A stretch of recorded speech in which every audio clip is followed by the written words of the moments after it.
A generic human being is a social being who needs the feeling of belonging to something bigger, a group of sorts. The meaning of solitude and loneliness collide and do not differ in the eyes of those fearing of being left alone. The fear then devours and blinds, leaving the man desperate to join a group. It happens subconsciously throughout life. A man is not self-aware enough and falls into the trap of his primal, tribal origin. Tribalism is what lies in the human nature. Segregating, dividing, choosing a side, hating on the other side, and justified hatred on the other tribe, a feeling of superiority and righteousness can easily compete with good, positive feelings and emotions. In Gattaca's future, people can choose what their next child will be like. Skin color, eyes color, height, health problems are no longer a matter of randomness. A person is either of genetic breeding or comes to the world naturally.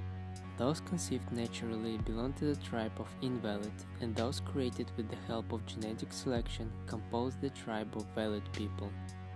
It is the world where there is no reason for racism, sexism, or discrimination based on social status. The only determinant for people segregation is pure genetic information, which defines one's destiny. Nothing else matters: intellect, physical capabilities, character. Everything vanishes before indisputable label of invalid. What was once an experiment became a norm, and what was once a norm became an experiment. Genetic selection of human beings became a thing everyone is expected to do, while some parents want to experiment with their invalid children. They want to give it a chance and see what will happen to them. And thus the boy named Vincent was born. He is one of those who were given into the hands of randomness. He was conceived naturally by love and suffers from this stigma his whole life, alienated from everyone. His first and most damaging source of the feeling of alienation is his family. We don't see the full picture of the relationship between Vincent and his family, but it is pretty clear that he is not the most loved child. His mother cares about him, but she is also overprotective and treats him as if he is too fragile to exist in this world. From an early age, I came to think of myself as others thought of me. Chronically ill. Every skinned knee and runny nose was treated as if it were life-threatening. Her carer is blind in the long term and only bounces off of his invalidity. Disbelief in Vincent by his family is shown through the words of his dad. The only way that you'll see the inside of a spaceship is if you were cleaning it. Vincent does not live up to his father's expectations, even physically, because his father values the genetic purity of Vincent's brother more. His brother Anton is a constant reminder of Vincent's invalidity, the atmosphere of rivalry, and the need to prove his worthiness. However, the constant battle between him and his brother builds up to a climax which reveals the crucial truth to Vincent. The last swim made Vincent realize that he is capable of more than he was told he was. The line between valid and invalid vanishes with the victory over his brother. The victory becomes a constant reminder that his abilities are not determined by the stigma of invalid. The victory gives him freedom of thought and helps him escape from his family. Vincent begins the journey of a lone wolf into the world and society, embracing the freedom he harvested from the victory over Anton. In Gattaca society, it is not much expected from a person like Vincent. People like him know their place from birth, and even if they try to go beyond social boundaries, they are confronted with the cold-blooded science behind segregation. Vincent is a bright boy with a very ambitious dream. He dreams of the universe and wants to leave this planet. From childhood, he has been preparing for this dream, studying everything he can about space. And Gattaca Aerospace Corporation is his chance to fulfill his dream. However, his knowledge and skills don't matter. The interview he went to was wordless and automatic. The only thing that mattered was his blood, which could give all the information they need to reject him.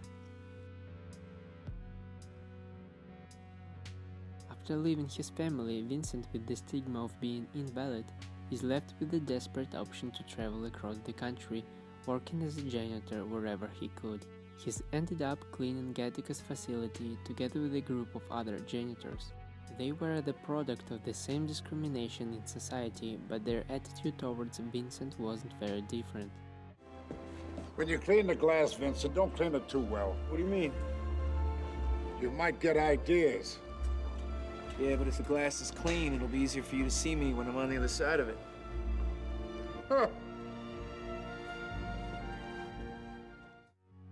Tribalism in the Gattaca society has manifested itself in the belief that invalids are incapable of being something bigger.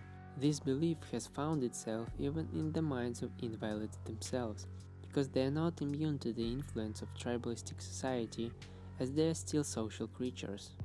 And Vincent is a human being too, who needs that social aspect in life. He needs a companion, at least some sort of them. Being in such position, a person takes any character, any song, any idea or goal, and puts them in their head, making it their friend, companion, or the destination of their personal path. And it helps to cope with difficult moments in life. Having a secret friend, idea, or anything else in one's head helps them not feel lonely. For Vincent, such secret friend is the dream to go to space. But due to the tribalism that is established in his society with advanced genetics, the goal of leaving the planet is practically unattainable for someone like him. All in all, Vincent is not taken seriously, neither by the family nor by society. The last resort for him is to lose his identity and put on a mask of someone who is accepted by society. It leads Vincent to Jerome, who is another victim of Gattaca's tribalism, but who comes from the other side. Jerome is the exact opposite of Vincent. He was genetically bred, had no health flaws, and was designed to be someone great. The guy's practically gonna live forever. He's got an IQ off the register.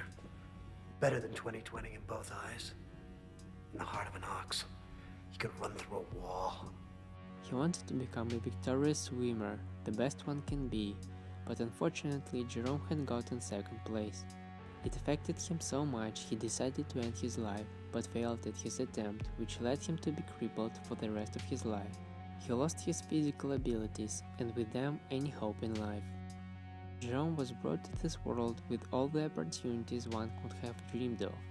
He was genetically superior to most of the people, he was given the chance to become whoever he wanted without any obstacles or discrimination. He was definitely in the right tribe. He is viewed as a supreme human being, who doesn't have to worry about anything. But ironically, he came second in the swimming competition, which destroyed him, showing that he is not superior and in fact is quite replaceable. His mindset and self-identity were forged by the tribalistic society he was born in, and once he could no longer meet its expectations, he lost himself. Eventually, Jerome became a mask for Vincent to wear, as they both sort of lost their identities. Vincent needs Jerome to go to space. Jerome needs Vincent in order for his name to be worthy of his lost abilities. I'm proud of you, Vincent. You must be drunk to call me Vincent. They decide to work together, to complete each other in order to withstand the tribalistic system they're trapped in and to achieve their goals. Tribalism is inherent in the human mind. It is deeply rooted in the subconscious. Those seeking for a tribe are subconsciously desperate. In their despair, they are vulnerable to the collective conscious because they have found their tribe. They are part of something bigger, and now they feel at home. The power of the tribe takes hold of them and begins to control their thinking, their behavior, and their actions against another tribe. Frameworks are being outlined, borders are being drawn, postulates of what is right and what is not, who is valid and who is not are being dictated. At various times, tribalism is influenced by various factors, tendencies, and ideas, but in essence it is segregation and fighting that humans have the urge to. Tribalism of the future will be scientific, genetic, cold-blooded, questionless. It will affect one's relations with family, society, and oneself for the rest of their life from the beginning of life. However, it is not the scientific achievements that will cause tribalism. The root problem is how humans who have the urge for tribalism will interpret those scientific achievements. And the bureaucratic machine and the social system built on those achievements will dominate, determining the coexistence of man with man. And the battle between an oppressing tribe and the oppressed one is inevitable, because to every action there is always opposed and equal reaction. To prevent this from happening, you need to see and eradicate the urge for tribalism in yourself, because even those who think that they belong to the higher tribe will not be safe from falling down to the ground and never being able to get up ever again.